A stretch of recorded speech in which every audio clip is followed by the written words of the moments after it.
You're watching News First, and up next is a look at Action TV.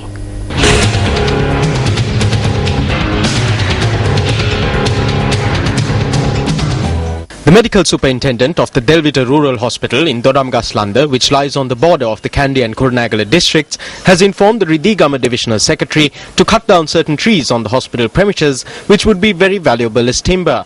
When considering the backdrop against which the medical superintendent of the hospital has made this request, it could be considered that it has been done in the best interest of the patients. This is because the law is yet to be enforced with regard to the cutting down of about 30 sandalwood trees on the 10-acre plot of land belonging to the hospital over several months. The doctor has already lodged about 5 complaints with the police. They come on one day and chop off the branches. Then they return the next day and chop down the tree. We gave the number of one of the vehicles used to transport the timber to the divisional secretary. When things like this are taking place in the hospital, there is a possibility that worse things could happen. There is no inquiry whatsoever. The weakness here is that the law has never served any purpose. Late former Minister S.W. Alawatuwala, who took the fore in establishing this hospital, made plans to develop the land as a medicinal garden and made the necessary donations. They cut down about 25 to 30 trees. In the end, the only one left was the sandalwood tree that was planted by Premadasa. They came at night, took down the light and cut down that tree as well.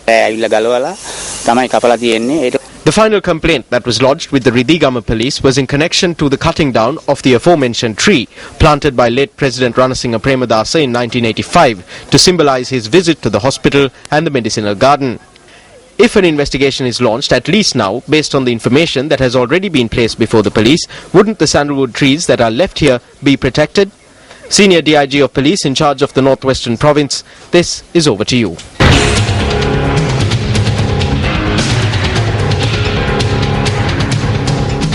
The majority of damage caused to farmland in the Hambegamu area in Thanamanvilla recently was attributed to wild elephant incursions.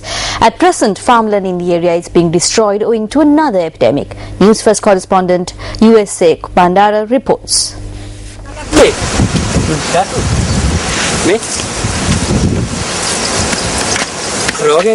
This plant is disease-ridden. They said that water would be provided for supplementary crops of paddy. That is why we began planting capsicums. This land is not mine either. I have leased it for 35,000.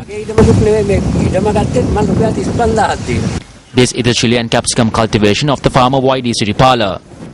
This is the farmer who toils on this land. But we felt this farmer to make him suddenly change his farmland. I cultivated green chilies and capsicums on this 2-acre plot because of a sudden disease. The AI officer came here and asked me to change the crop. I had no resort left, so I toiled here falling into debt. I spent everything, and now just as the crop was ripening, disease has spread. There is a good price for chili at present, but I cannot harvest this. The chili is being destroyed day by day. I harvested 18 kilos of chili from the 2-acre cultivation. I should have gotten 3,000 or 4,000 kilos. The agricultural research officials who inspected this cultivation advised these farmers to cultivate other crops except chili, brinjals and tomatoes.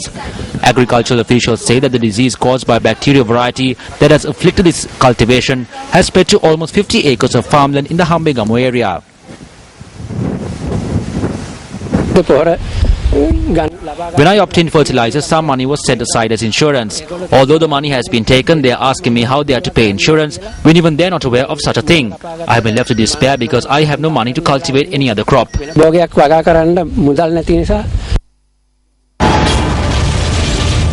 An audit survey reveals that there is no proper waste management program for local government institutions. We have received reports that since wild elephants consume this waste in some areas, their behavior patterns have changed. It has also been revealed that in some instances, hospital waste is dumped together with normal waste. Newsfirst carries several reports on improper waste management.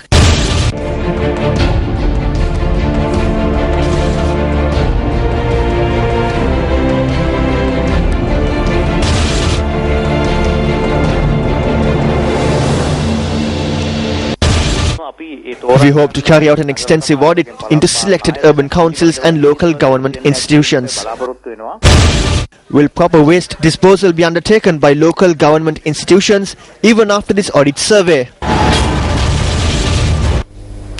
Newsfirst reporter Junaid Farshad from Saudi Arabia filed this report on the hardships that are being faced by some Sri Lankan nationals in Saudi Arabia. Saudi Arabia passed a law to deport Sri Lankans who are living here illegally. However, it appears that the necessary steps have not been taken to facilitate those Sri Lankans who are prepared to return home. Temperatures are extremely high in Saudi Arabia at this time of year. These Sri Lankan nationals are facing many hardships owing to the lack of basic needs like food, water and shelter.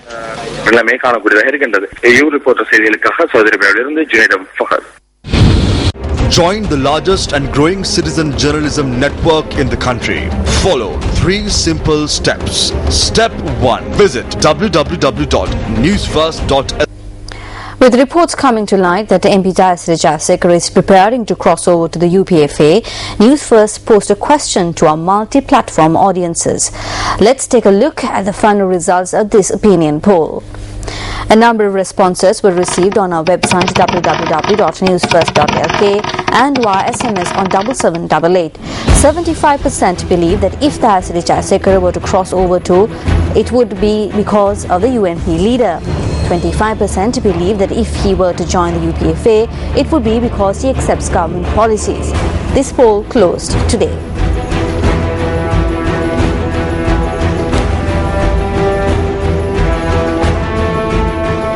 On tonight's Words of Wisdom segment, we take a look at the thoughts of former U.S. President and founder of the Democratic Party in the U.S., Thomas Jefferson, on the subject of democracy.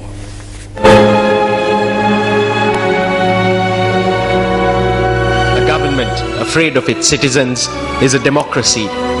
Citizens afraid of government is tyranny. Thomas Jefferson, former U.S. President.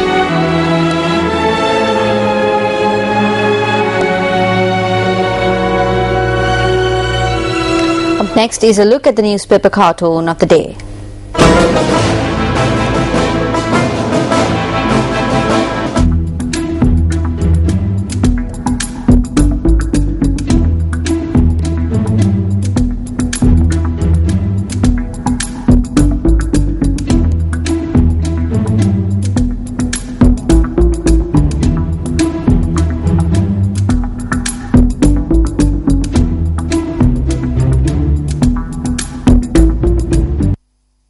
ක්‍රීඩකයට අසාධාරණයක් වෙනවයි කියන තැන මම ඉන්නවා. එතන වෙලාවට මම හිතන්නේ තේරීම් තරඟ තියෙන එක කාලයක් තිස්සේ පැවතුණු දෙයක්. ඔවුන්ව නැතුව අතිරේක ක්‍රීඩකයන් දෙදෙනෙක් තෝරා ගැනීම සඳහා තේරීම් තරඟයක් පැවැත්වුවාට අකමැත්තක් නැහැ.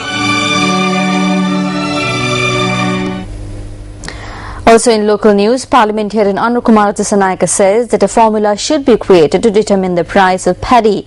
The MP made this observation at a meeting held at the Batapatala Vihara in Kamurupitiya, Matara yesterday.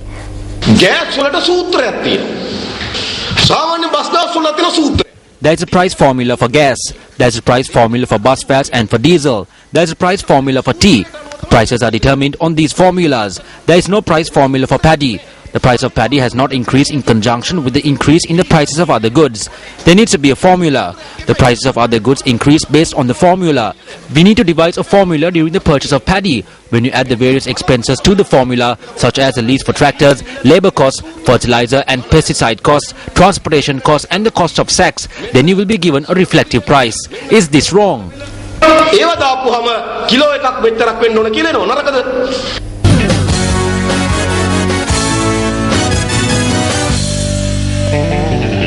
Well, starting tonight's sports news with a look at the bitter truth.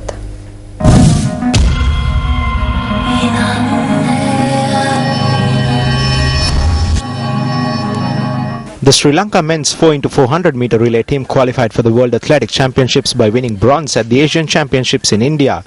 However, they are required to compete in another qualification meet to earn a spot in the World Athletic Championships. The Athletics Association of Sri Lanka issued a communique stating that the qualifying rounds will be held on the 27th of this month at the Sugadadasa Stadium. The 4 athletes performed really well at the Asian Championship to win bronze. The time they clocked earned them a spot in the World Championships. Now another qualifying round is being held with the aim of dropping these athletes and include their preferred athletes. This is a great damage done to sports. The President of the Athletics Association of Sri Lanka, Major General Palatha Fernando, denies these allegations. He stated that the qualifying rounds are held to select the best team for the World Athletic Championships. Also, National Athletics head coach Darwin Pereira said that he denies allegations which claim that the qualifying rounds are held to select athletes of certain coaches. However, when Sports First inquired, Darwin Pereira agreed that the athletes were not notified prior to the Asian Championships that qualifying rounds will be held ahead of the World Championships. We had not suggested to hold qualifying rounds. The athletes competed at the Asian Games and earned their spot. If they are not injured, then it is unfair to hold another qualifying meet. The ones who qualified are the athletes who are suitable to compete at the World Championships. We have previously seen qualifying rounds being held at preferred times of others.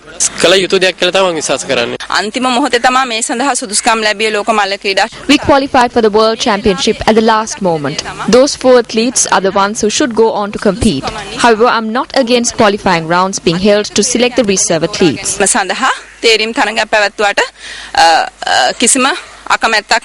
Minister of Sports had stated last Wednesday that athletes had complained against the qualifying rounds. He also stated on that day that a decision will be taken after discussions. However, a decision has not been taken as yet. Is it because the Minister of Sports also wants the qualifying rounds to take place?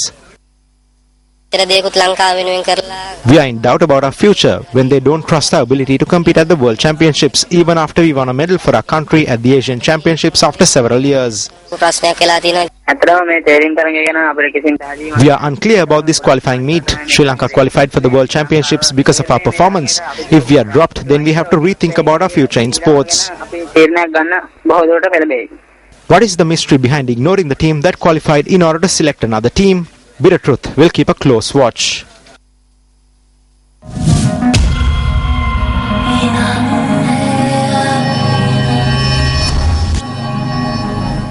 Day 4 of the second Ashes test between England and Australia is currently underway at the Lords in London.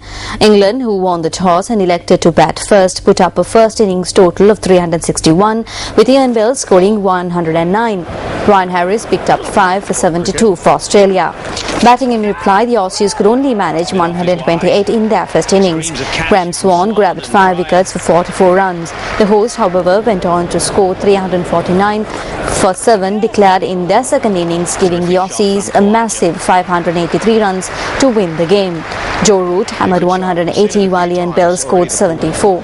Chasing the target, Australia were 171 runs for the loss of 8 wickets and require another 412 runs to win. Just trots after it, he trickle limping away.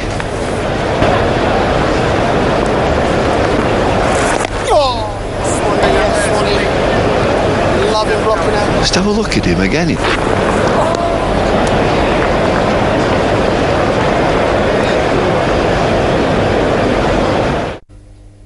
Fans gathered at the feet of a Bruce Lee statue in Hong Kong yesterday to pay tribute to the late Kung Fu star, marking 40th anniversary of his untimely death. We leave you with some visuals from the occasion. Have a pleasant week ahead. Good night.